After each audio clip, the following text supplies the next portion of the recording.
Hey guys, welcome back to the Trevor May podcast. Today on episode 5, we are sitting down with fellow Minnesota Twins pitcher Kyle Gibson.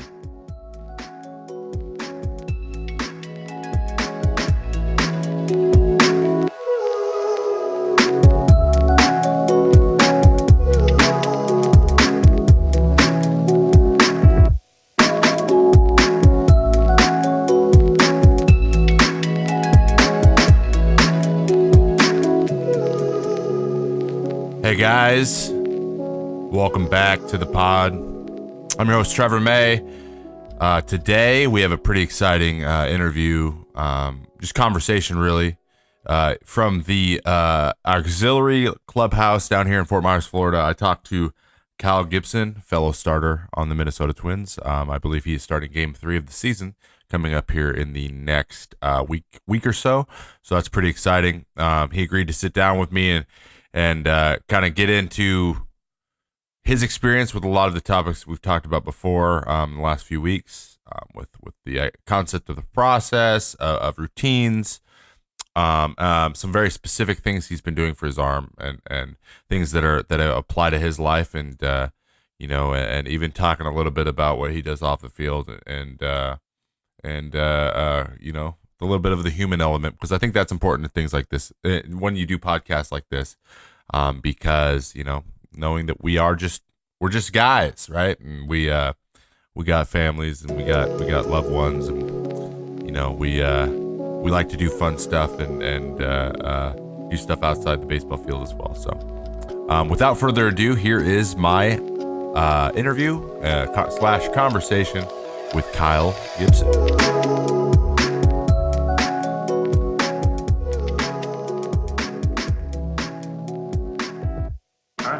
Hey guys, I'd like to welcome you to the first ever interview on the Trevor May podcast. We have starting pitcher for the Minnesota Twins, just announced one of the first 3 pitchers to pitch this season.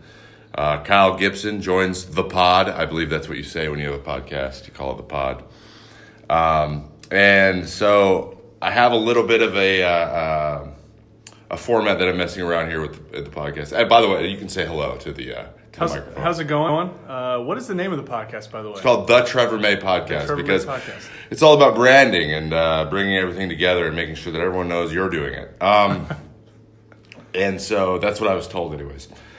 So just, I don't know if you listened to the first 4 episodes, but a lot of what I've kind of done is set the stage for a lot of overarching themes that I'm going to constantly go back to, and then frame questions around what I'm going to ask other people, because everyone has their own way they approach things. But I think that anyone who really plays in the big leagues for the amount of time you have, and the way that you kind of establish yourself, has their own way of kind of going about some pretty general themes, and everyone has more or less the same qualities that kind of allow them to be consistent, play at a high level. So I've covered things like specifically routine, but developing routine, and having a process for like how you improve things. I know that's something that you do really, really well, because both of us, we've talked a lot about when we've had back issues that flare up on us, and arm issues at times, and you got to identify problems and you have to have a process for how you go about like improving. Yeah, I think it's pretty incredible if you look at our careers and both the injuries that we've had. It's kind of cool how it's been mirrored each other, really, whether it's the back issues or the Tommy John. But I think what's cool is, and it's interesting that you're going about routines, because we probably have gone about it not completely differently, but we've both taken different roads to get there. You've done more the mobility and the Pilates for your back. I did a lot of chiropractic massage modality, and then work in the foundational strength aspect of it, and I've had a lot of success with it. And then with the Tommy John, I rehabbed.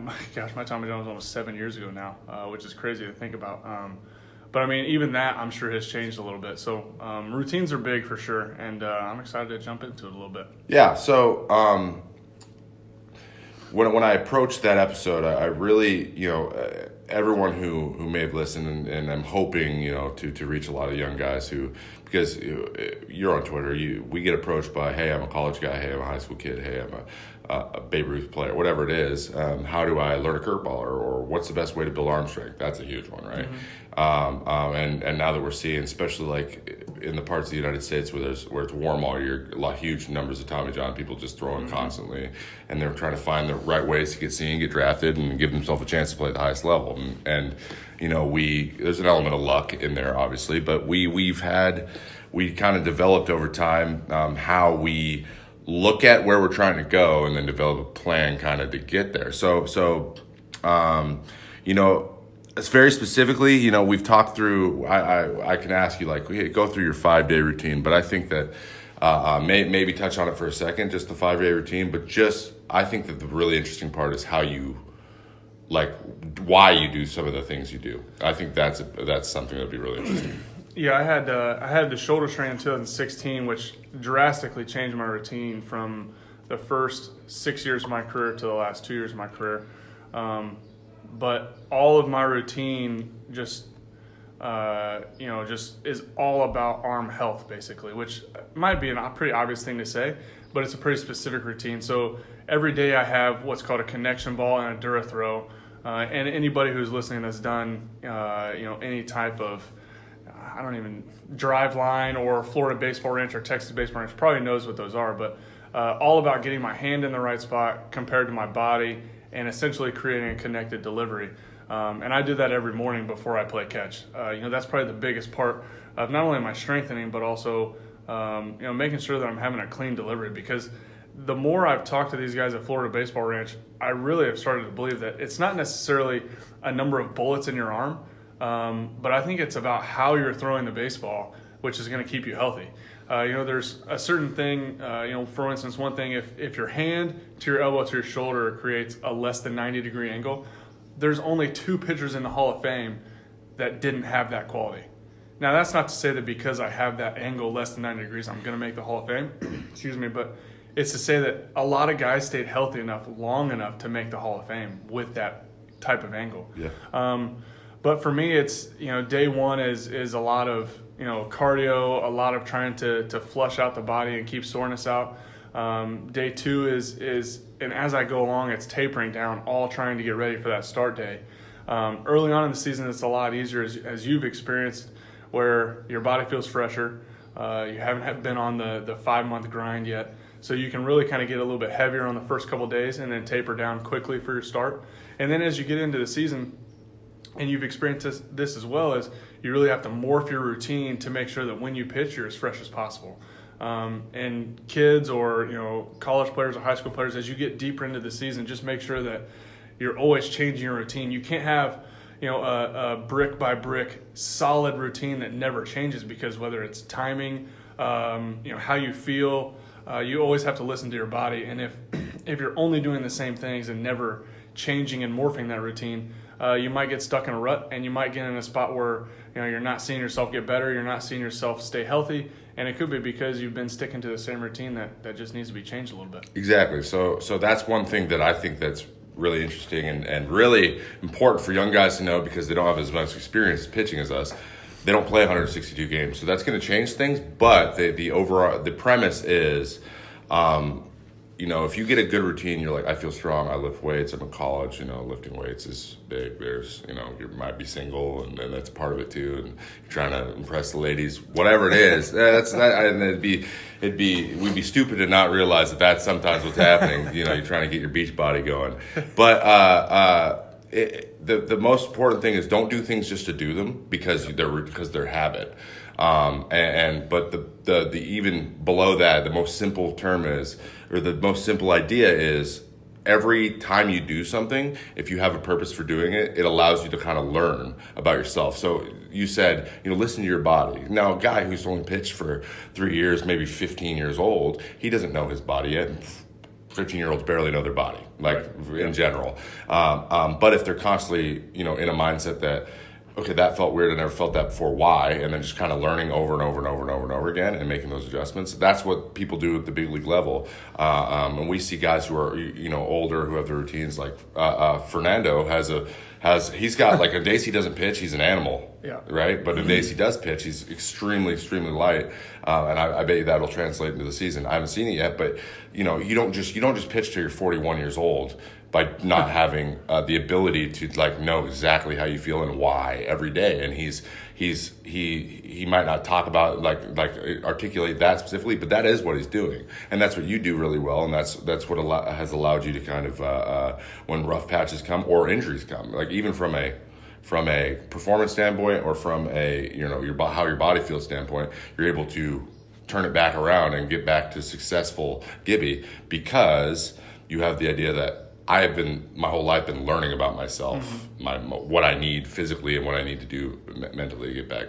Yeah, I think it goes back to the point you said, don't just do things to do it. And I was completely guilty of that as a kid, and I feel like I did it more with hitting than throwing. Yeah.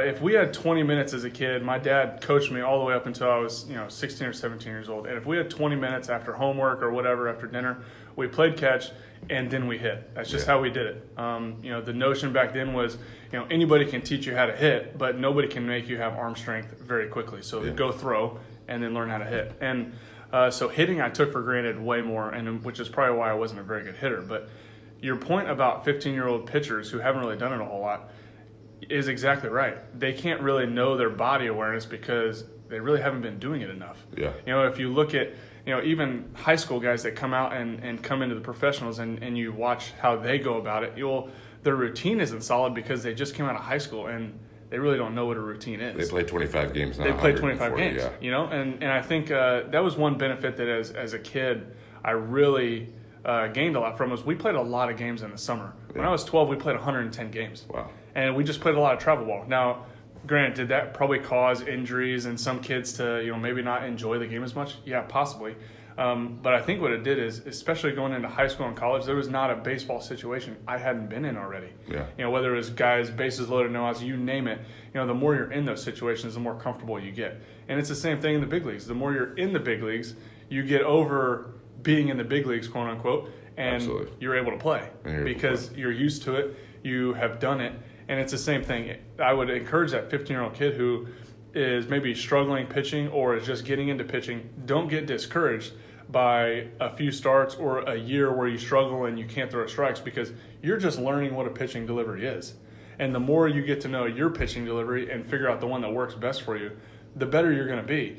And I just don't like it when you have coaches who make a kid specify at the age of 13 or 14 just for his travel team to be really good. And, little Johnny here, he can't pitch at the age of 14, so he just not going to get another chance to pitch. Well, some of the pitchers that I've seen that have been really good only started when they're 16. Yeah. And now by the time they get to college, they're really good. Yeah. Because they finally got a chance to do it. Yeah, absolutely. I'm trying to preach the whole idea that, you got to have, it's hard when you're young to be patient. But if you can start looking at like the fact that you're like learning something from every event that happens to you, or like even when you're out on the mound, you're saying, I gave up this thing happened to me and I didn't like it. It didn't go my way. And then you ask if you get in the habit of asking a question why and searching for those answers, even if you don't know why.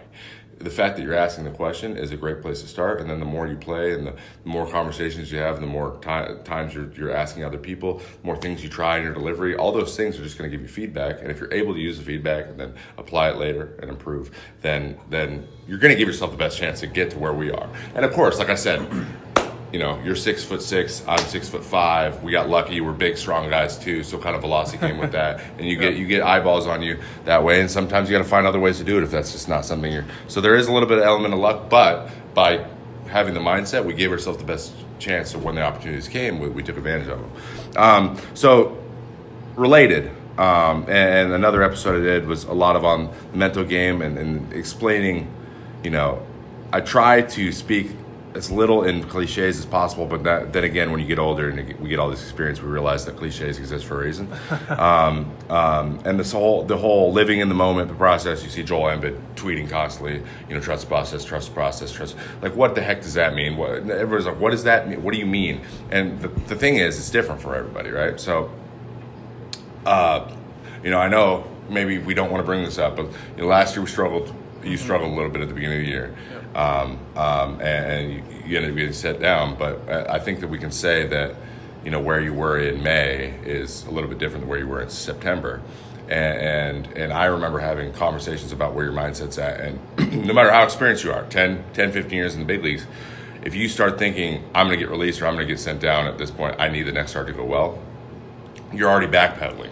And that is 1,000% easier said than done. It's not like you just go out and you're like, I have this locked in. So touch a little bit on how you started to condition yourself, because I know we talked about this. You talked about like starting to find success in the little tiny stuff like that. Today I felt really good in my workout. My bullpen went really well, and that's something that bullpen's a huge indicator for you. And like seeing that a pitch felt good again, like, and saying you're checking boxes of positive, putting the little green check next to all this good stuff, and then that started to recondition your brain to be like, okay, that translated on the field. Talk a little bit about that. Yeah, so everything you just said is definitely related to what we just talked about and is 100% true.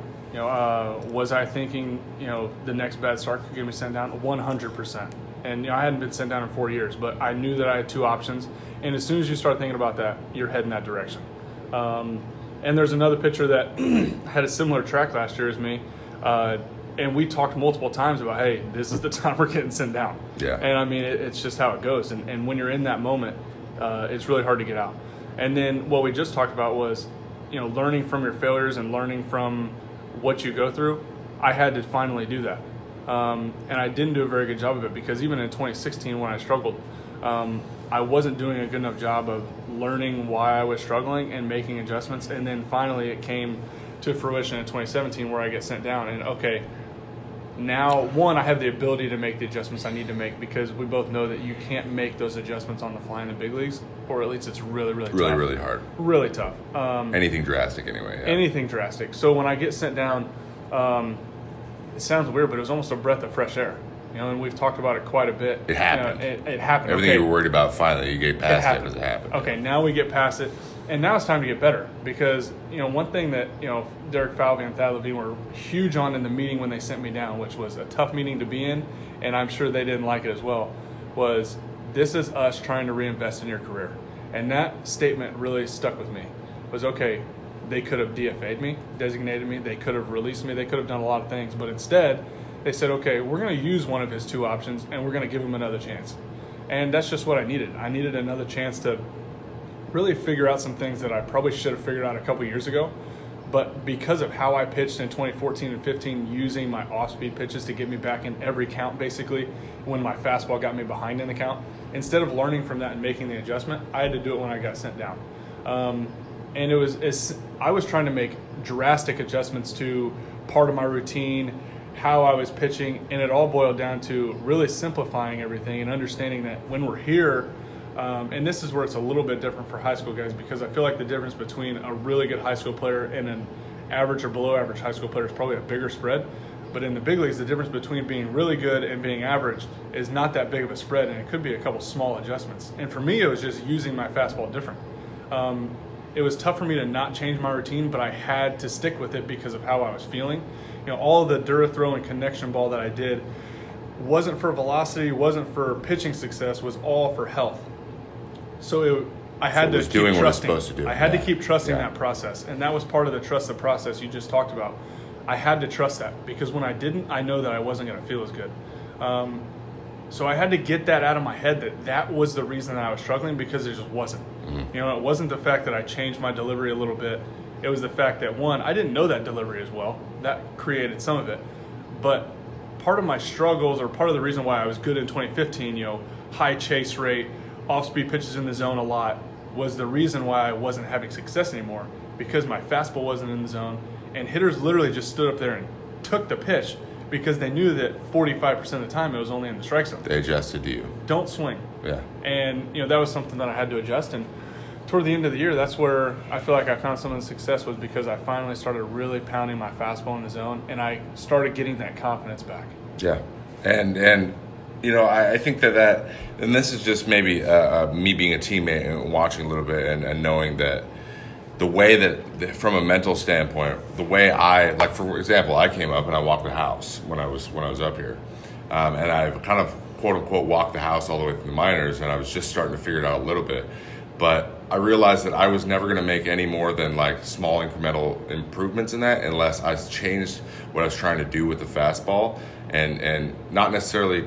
We try to stay away from like be okay with them hitting it. I don't think that's a healthy mindset for me, because I'm a strikeout guy. Yeah. But when I throw heaters, I would think I don't want them to hit this. And the only way for me to subconsciously guarantee that was not to throw it in the zone. Mm-hmm. So there was times where I'd be like 2-0. I get 3-0 pretty much every time because I wasn't okay throwing that. And I knew that was a hitter's count. So walking a guy was lesser evil than giving up a triple yeah. Or a homer. So and I switched that, and then in 15 I walked like 2 per 9. I gave up more hits because my control was much better. My command wasn't there yet, and that's something else. But my mindset was at least letting me throw the ball and being like, I want to throw it to that spot. That's the only thing that matters. Not what they're going to do with it, what I'm doing with the ball, because literally that's all I have control over. Again, so much easier said than done. But once you realize that, it's all about like doing it, trusting that. That's the process right there. Yeah, I mean. No doubt about it. I feel like in high school, the only reason I was a successful hitter was because I was in hitters counts, and being a pitcher, I kind of had an idea what was coming. Mm-hmm. High school hitters are going to be the same. If you throw strikes and you get ahead of them, they're going to get out. So whether you're a high school hitter or a high school pitcher or a college pitcher, it's about getting ahead. Yeah. And it's about having confidence that the pitch that you throw in the strike zone, yes. Are they going to get hit? Yes. But the numbers say, even if a hitter hits 400, the numbers say you're going to get them out more than they're going to get a hit. Yeah. But as you walk guys, and I've struggled with this in my career too, and that's one thing toward the end of the year, I finally feel like I got the tide turned where, okay, I might give up a hit per inning, but my numbers are going to be better if I just don't walk guys. Yeah. If you have a 1 walk and hit per inning, you're elite in this game. Yeah. And if you don't walk guys, you're going to give up a hit an inning. Well, that's baseball. And I think that's where I had to make that adjustment as well. And hopefully, if you're a high school or college pitcher, you can maybe come to know the importance of, okay, strike one's really important, and your mindset, what you just said, was going from I want to throw this pitch so they don't hit it, whereas I want to throw this pitch and execute a pitch because even if they do hit it, they're probably going to get out. Yeah. And whether it's Miguel Cabrera or you name the hitter, it's true for every hitter. So. And that's part of just being comfortable where you are and understanding, when you execute, you're going to win. And the hardest part about it, and this is the thing, keeping that mindset, even if they string a few together, and then it's very easy to go, okay, I can't let them hit it because they're going to hit it all day today. Still not true. Every situation every hitter is a separate situation that can either be a hit or not a hit or a walk or whatever.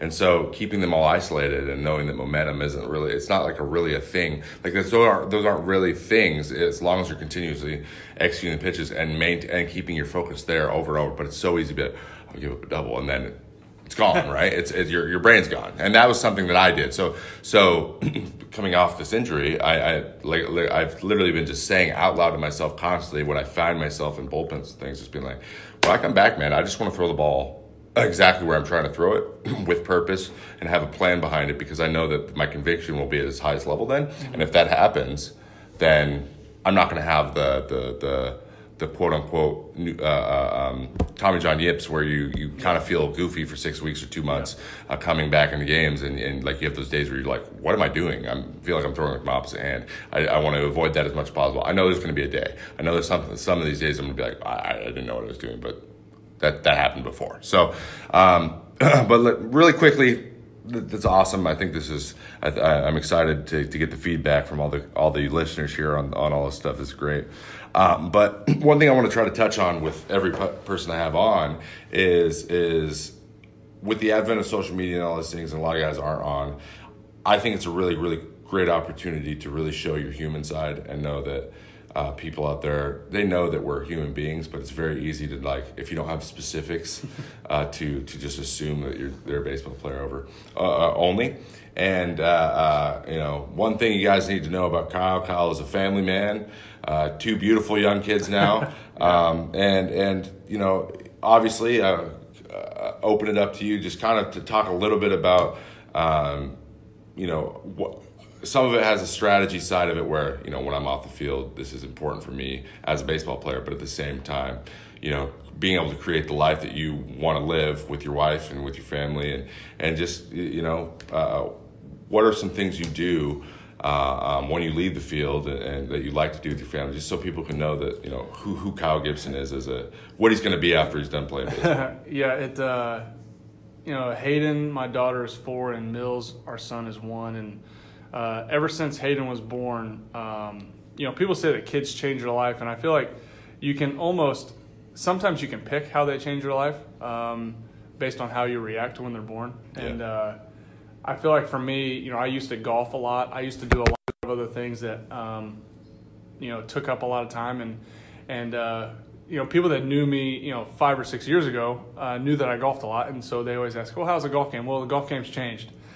Because kids have come along, and I think life is always going to throw curveballs, and it's always going to change, and it's one of the changes that have been better. And what I do away from the field really revolves around those guys, and because we just don't get as much time. We get a long off season, which is great, but as soon as workouts start and as soon as spring training starts, time drastically goes down. Like yesterday, my son went down for a nap at 2:00, so I didn't actually see him till 6:00 yesterday afternoon.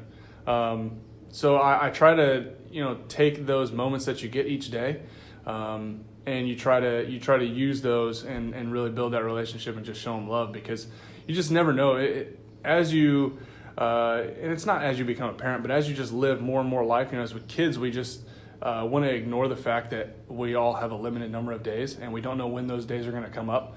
And I don't want to get too dark and serious, obviously, but my daughter went through a lot when she was born. 8 days in the NICU, and for the first 12 hours of her life, we didn't know how long she was going to live. So when we go through that, my faith was a big part of that, moment in my life, and I found myself really just praying and asking God, can I just have one more day? Because we just never knew how long we were going to have with her. And thankfully, as the days went on, she got better and better. But I kind of found that to be, a recurring theme in my life, was trying to constantly be thankful for each day, but also try not to waste days, because you don't know when the last day is going to be with them. So that's really what my days away from the field revolves around. And then also, just like you, I've seen you do it on whether it's Twitch or wherever, but we try to do charity work as well, and really, give back, whether it's in baseball or whether it's in groups, overseas or here. Just trying to use our platform, and I don't do it nearly as much on social media. We try to just do it, whether it's through our church or through the organization, and let the organization kind of, be front and center on that, because they do a much better job than we do anyways. Yeah. But, we try to instill that in our daughter as well at this point, because she understands what's going on. And there's times where we'll, drive past somebody who's on the side of the road and asking for money, and she goes, well, Daddy, why didn't we help that person? Okay, I'm doing my job. Yeah. My daughter's asking me why I didn't help that person, and then she's keeping me in check on times when we do and when we don't. So it's really just trying to invest in them, because that's probably my biggest calling. Whether it's not baseball, my biggest calling is to make sure that I try to raise kids that are going to be responsible adults, and just try to show them as much love as I can.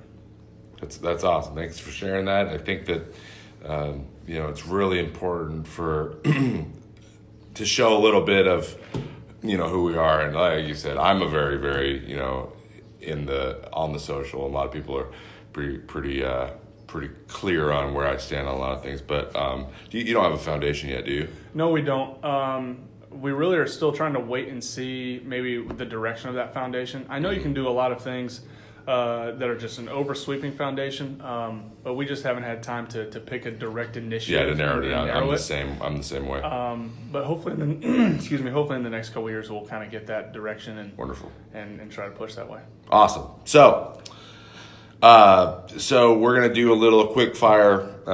This seems to be the standard, but I got these from I did a Twitch stream where every week we talk about baseball and stuff, and I let guys throw me some questions. And it's 4 quick questions, and they're pretty general. First, one's a little shout out. We're based around some shout outs here. Since you've been in pro ball, who are your biggest mentors? If you can pick a couple. Man, that's a great question. AAA pitching coach in 2013 when I got called up, Marty Mason. He was, if you ask anybody around here, he had a really goofy demeanor, but man, when you got down to baseball, that guy was one of the best. And a guy that we both had as a teammate, Mike Pelfrey. I would call him a mentor, but you know what? And he was, but he did it in a much different way. You know, he was the goofy guy. He was the clown in the clubhouse, and you really kind of had to dig through the clown to get down to time to him being a mentor. And one of the things that we talked about a lot was, all right, let's go look at video. Did you actually execute this pitch? No, you didn't, and that's why they got a hit. Yeah. So he was a guy that really pushed me in that direction. I think my dad is definitely one. You know, he was a pitcher in high school and a little bit of college, and he never missed a game in my college career, and he just was everywhere and still is. And then probably the last one was one of my college pitching coaches, both of them actually. Tony Vitello, who's now the head guy at Tennessee, and then Brian DeLunas, who's just got the pitching bullpen coach for the Mariners. And both of those guys were big on the mental side of the game and big on competing and the physical side of the game as well. And I wouldn't be where I am without all of those guys, you know, pouring into me and helping me get here. Awesome. In that vein, what is a defining moment from, you know, pre-pro ball that you think kind of put you on this path, similar to like Michael Jordan getting not making his varsity team when he's a freshman, that type of thing? I would say, a defining moment. Well, I think one, you know, you've known me for a long time. I'm a big believer in things happen for a reason. And I had surgery when I was 15 on my elbow. I fractured a growth plate, you know, before I'd even hit a big growth spurt. So I was just this, I'm sure you won't believe this, a tall, lanky, skinny kid who was just goofy as all get out, everything I did. Made a play at shortstop, tore up my elbow, and had to have surgery. And no doubt in my mind that prepared me for Tommy John, just going through that rehab at a young age. And then Tommy John, I wouldn't say it's a breeze because, as you know, it's not. But I was already prepared for a rehab process, and I was able to learn from that quite a bit. So I'd say that's definitely one of them. Awesome. What is your favorite moment thus far playing in a big league game? Wow. I think, you know, my debut was really cool, and I said that for a really, really long time. But I think one of the coolest things was when I finished my first game and threw a 9-inning complete game. You know, it's something that is a little less frequent nowadays with how good the bullpens are and how good those closers are down there. But it's still, as a starting pitcher, and as you know, it's still, you know, the thing that you're striving for every time you go out there. I had an 8-inning complete game at one point, but we lost, you know, 4-2 to the Royals, or 4-3, something like that. But then finally in Atlanta, I was able to do it for the full 9 innings and get the win, and you know, that was a pretty special moment. Wow, yeah, I haven't done that yet. Not even close. So, and so we're gonna end with with kind of a one you may have blocked out of your mind, but we've been asking this a lot down the bullpen during the games here at spring training. Who did you give up your first homer to in the big leagues? First homer was to Mr. 600 Albert Pujols. See, there's worse. The worst to give up. Mine was a grand slam to Chris Davis crush, and he had 59 that year. So, like, you know, you never want to give it up to the guy who's won the whole season. Yeah, I've been close to that scenario before. Yeah. Albert Pujols, it was pretty incredible, too, because it was a 2-1 slider down and away, and it was a really good pitch. And he had hit dead central in L.A., and it was that's when I realized that these guys are pretty good. It's one of those moments where you can't think of another time anyone hit that ball even remotely exactly. hard. Well, that is our podcast, episode 5 of the Trevor May podcast. Thanks for coming on, Gibby. Appreciate you, man. And you know, being the first guy, that means that you're gonna get asked back quite a bit, probably. That's what I like to hear. Prepare your prayer statements. We'll try to have different questions next time. Sounds good. All right, man. Thanks for being here. don't forget to follow on Spotify or subscribe on iTunes or Google Play. Leave a review. Let me know what you thought. As always, 5-star reviews will put a smile on my face. So I thank you in advance. If you ever need to get a hold of me, you can always check me out on Twitter or on Instagram at TrevorMay65 or YouTube at I am Trevor May. Thanks.